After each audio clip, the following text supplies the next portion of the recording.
अस्सलाम वालेकुम verse drama serial कभी मैं कभी तुम की अगली किस्त में आप लोग देखेंगे मुस्तफ़ा के वालिद जो सब ठीक करने की कोशिश कर रहे हैं कि घर का माहौल ख़राब ना हो। लेकिन ये रुबाब तो इस घर में वापस ही बदला लेने के लिए आई है। मुस्तफ़ा जो शर्जीना को ऑफिस छोड़ने जाता है तो ये रुबाब इसी चीज़ का इंतज़ार कर रही थी।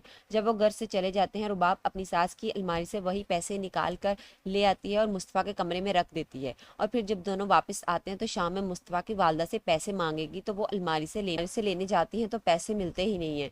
तो वो आकर रुबाब को बताती है कि वहाँ पैसे नहीं है। तो रुबाब हंगामा करती है कि कहाँ जा सकते हैं पैसे। मुस्तफ़ा की बहन सिद्रा भी आई थी, वो फौरन अपना बैग रुबाब के आगे कर देती है जब रुबाब तलाशी लेने का इरादा करती है, क्योंकि इस रुबाब का कोई पता नहीं किस पर इल्ज़ाम लगा दे। सब कमरों की तलाशी लेने के बाद जब मुस्तफ़ा के कमरे की बारी आई तो मुस्तफ़ा यही कहता है कि मेरे कमरे की तलाशी कोई नहीं ले सकता। तो रुबाब पुलिस की धमकी देगी और फिर अपने घर वालों के इसरार करने पर मुस्तफ़ा तलाशी दे ही देता है। रुबाब ने जिधर पैसे रखे थे ले आती है और मुस्तफ़ा शर्जीना पर इल्ज़ाम लगा देती है। मुस्तफ़ा के घर वाले इसी पर शक करते हैं कि ये काम इसी का होगा।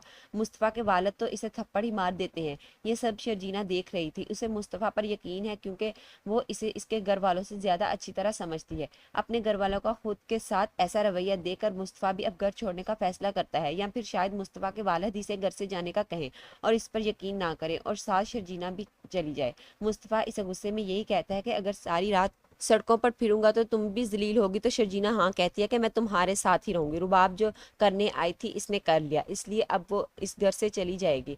अभी तो ड्रामे में ट्विस्ट आएंगे, अभी तो कहानी का और ज़्यादा मज़ा आने वाला है। तो व्यूअर्स किस किस को ये ड्रामा पसंद है अपनी कीमती राय का इजहार कमेंट सेक्शन में ज़रूर कीजिए। मिलते हैं अगली वीडियो में, तब तक के लिए अल्लाह हाफिज़।